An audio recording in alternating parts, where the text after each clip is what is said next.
дзень. Я Філонович Анастасія, вученіця 7 класу Людзінеўскай сярэдняй школы. Прачытаю верш Васілія Зуёнка. З вайны сустрэлі мацеркі сыноў.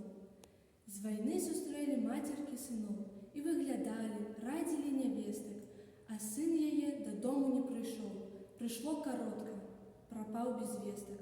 Сябры пасмуткавалі, землякі, слязу змахнула потайкі дзяўчына. Не вернецца, знаць лёс яе такі, ды толькі сын для маці не загінуў. Знаходзіць маці тысячы прычын, чаму так доўга сын яе ў дарозе, чаму не ідзе разгладзіць ёй маршчын і высушыць на родным твары слёзы.